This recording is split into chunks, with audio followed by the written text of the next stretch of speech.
Hey there YouTube, this is SJM4306. Just a very quick intro to this video, unrelated necessarily to the contents of the video, but I'm actually renovating one of my extra bedrooms to make kind of more dedicated bench space for working on stuff. So I bought this bench from Harbor Freight. It's about, I think, 80 bucks or something with a coupon, so I'm very happy with that. Spent all last night building that, and I have my microscope actually set up now with a computer monitor, so I can actually see what I'm doing real time. So this will actually be really useful, and I'm gonna have a lot more space for soldering. I have my hot air gun set up, all that stuff, helping hands. So yeah, anyway, so I'm gonna try, this is my first video with this setup, see what works, see what I need to change. But yeah, anyway, let's get to the actual content of the video. Okay, so here we are. The content of this video is actually a commission from a good friend of mine. Dustin sent in yet another Game Boy. I modded one for him a couple weeks ago, I think, and he was very happy with the result, so he's asked me to do another one for one of his friends. And so, this is a Game Boy Pocket, and he sent a backlight kit. And the Game Boy itself, and let's see what else. A bivert chip right in here, and a DC-DC converter. So I've made a video on installation of, the bivert and the DC-DC converter before, as well as the backlight. So I'm not going to rehash that. But there's actually a process that I would like to make a separate video for, and that's what the content of this video will be about, is how to, just get this guy open, is how to remove the polarizing filter on a Game Boy without, while minimizing risk of damaging the screen itself. Now, most people usually just kind of work around the ribbon, and that definitely works. But there's actually a little bit of a safer way. It's risky in terms of if you're not good at soldering, I do not advise you to do this. If you're pretty well exercised in soldering and confident working with desoldering and soldering flex ribbons, then this is the way to go. So basically, what we are going to do is desolder the bottom of the ribbon cable on the LCD so that we can open it like a book. And then all you have to do, then you just peel the polarizing filter off, and there's no ribbon obstructing that's at risk of tearing. And then after you're done, all you got to do is just solder that ribbon back in, and you're good to go. So the process for this is we're actually going to, I'll work on this just to protect the Game Boy itself, and we are going to pop this guy open and get to it. I'm going to get to all the way down to the LCD. We're going to speed through this part and meet you when I actually have the bare LCD in hand. One thing I'd like to note, actually, there are a couple variants of the Game Boy Pocket PCB, and this is actually an interesting one. This one has the yellow silkscreen. You can see the text is actually yellow colored, as well as the bottom half here is all silk screened. And there's the other variants are, there's white, which is very common, and then a green one, where it's kind of a darker green color, and that seems less common. But the rarest that I found on Game Boys I've taken apart, and I've taken apart probably hundreds by now, the rarest is yellow. So I don't think that means anything. It's just a different revision. Maybe they used a different factory to make the Game Boy. Okay, now we're at the LCD. I'm just gonna gently use the twist method.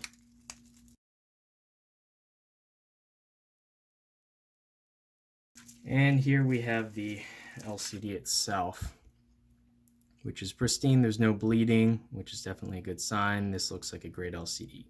So what we are actually going to do is desolder these connections on the bottom so that we can flip this ribbon over open, just like a book, and then we can take our sweet time peeling off the rear layers without having to worry about ripping these contacts or any of these either. So we're going to do that.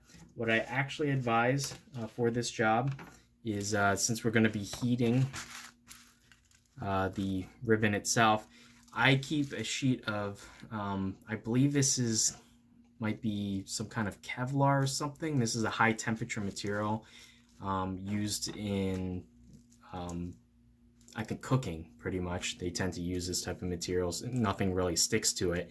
So we're going to use that. I'm going to put down some more stuff underneath it, more layers, so that when we heat up the ribbon, it doesn't melt my table or anything like that. This is going to take a little bit of heat, and we need to be as quick as possible. And it also helps if you can cut a thin strip of this material and use it kind of like a floss and get underneath the wires. You can help pull it up quicker that way as well. First step, what I'm going to actually do though is flux up the contacts and add a little bit of solder, kind of flood fill, so that we don't have to heat it up one pin at a time. We can heat up all the pins at once. Okay, so this part, we're getting to the part where it's not for the faint of heart. So I'm going to thread a little piece of, this is just the same material that, you know, these sheets are made out of, just a thin strip of it, because it's non-stick and it won't melt. And just tuck that behind the ribbon on the back side. And just get it so that you can kind of start to use it like you're flossing. And we're just going to leave that there. And then once we heat up the ribbon itself, we can get to the point where we can start using that to separate the two layers, because the surface tension of the solder, just heating up the solder, will not easily separate. And there's some adhesive between the two ribbons as well. So we're going to use this, heat it up while kind of pulling one side, and use that to leverage it off. So I have my iron tip set to about 750, which is a little bit hot, but we need to go quick on this. And so what I'd actually advise is just get some flux pen or liquid flux of any kind, and just dab the whole area to make sure that the solder flows as smoothly as possible. Now we don't want to leave the iron tip on here too long. The longer you leave it on, you can actually risk delaminating. The metal pins will actually start lifting from the ribbon because they're actually just glued on, and the adhesive actually breaks down with heat. So what we're doing is kind of risky. So you want to be as quick as possible. Just get the solder on there. And then start working the ribbon apart. And we're going to suck off all this extra solder anyway before we do anything else. So yeah, you can see just dropped out. And then we have just some burnt flux on this strip. So now they're actually separated. We can swing this over and you can see all the contacts on the bottom there are undamaged, and all the wires are there. There's just a bunch of solder on there. So I'm gonna turn my temperature on my iron down now to about 680 and just try to get as much solder off as possible, and then I'll whip the rest. Looks like that's the point where we're at. You don't want to really press down hard or anything while working near this ribbon. And it's not necessary to get absolutely every last bit of solder off, just so that there's not any risk of shorting the pins together. And it does look like very slightly lifted one of the pins, so give me one sec. Gotta grab some tweezers so I can bend that back. Okay, yeah, the first and the second pins are slightly shorted. Use a little bit too much heat, that means, and or pressure.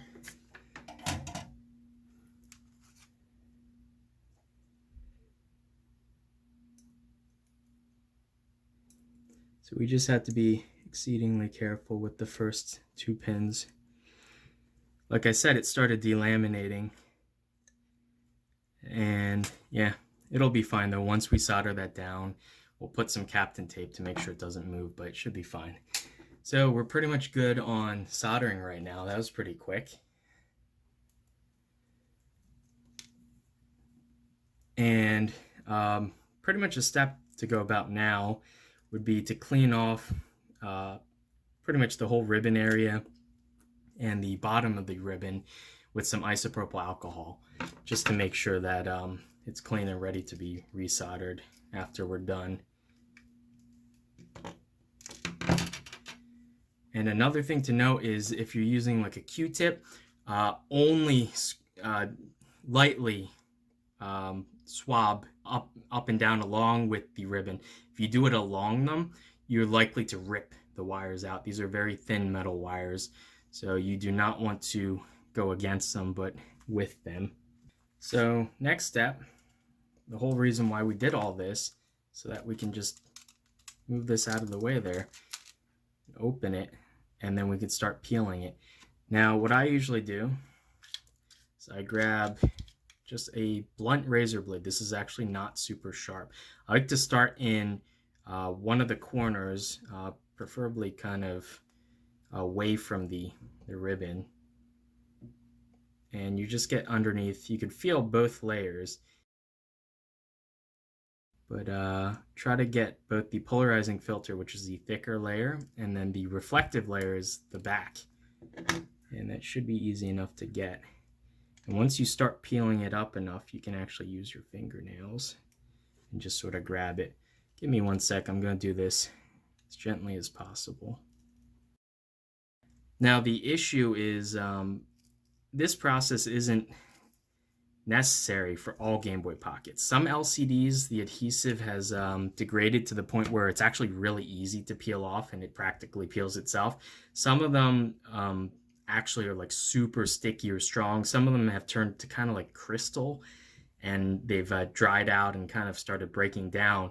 Those are the ones that you actually need to do this on, because you need to thoroughly be able to access the full area behind the glass, and to clean everything thoroughly afterwards too.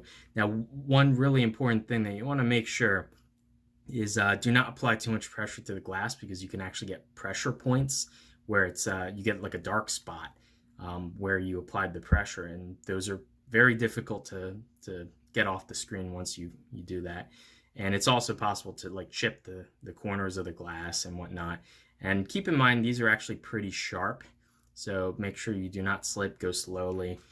I would advise kind of doing it on a flat surface. And do a little bit at a time. And ideally, you want the adhesive to come up with the layers that you're removing. That'll help immensely. Otherwise, you're going to have to go back and clean up the glass. When you start getting to the edge, I like to peel away. Put my finger here. Start peeling away and leave just the corner. It gets easier the more you do. The more of it's that's peeled. And there we go. And that's both the reflective layer underneath, that's a silver part, and the polarizer, which makes it look kind of darker. Set that aside. Now there are marks all over the screen in terms of like the peel lines, and there's a little bit of adhesive from where we started with the razor blade peeling up. So we're going to have to clean this thoroughly. I would start off with Q-tips and IPA, but that's going to leave smudges also. And the best thing actually is those like really soft fiberless like lint-free glasses cleaning cloths. If you get some IPA on there and wipe it off, they leave minimal streaking, and you know, generally it's much better. It's much cleaner the way it leaves the glass. And really, if you are comfortable with it and you have a good set of like clean gloves, like nitrile gloves or something like that, you could actually use that too during this whole process, and that would minimize marks left on the screen. But you pretty much can't get away with leaving some adhesive on the screen. The glue that they use is like very tacky, and it sticks very well to both the glass and the polarizing filter. So generally, it's really hard to get this in one pass without leaving something on the screen. So you can see there's some smudges. I'm going to go at it now with some like one of those glasses cloths. So So one of these, make sure it's clean. And you can notice I'm trying to hold the glass only by its edges.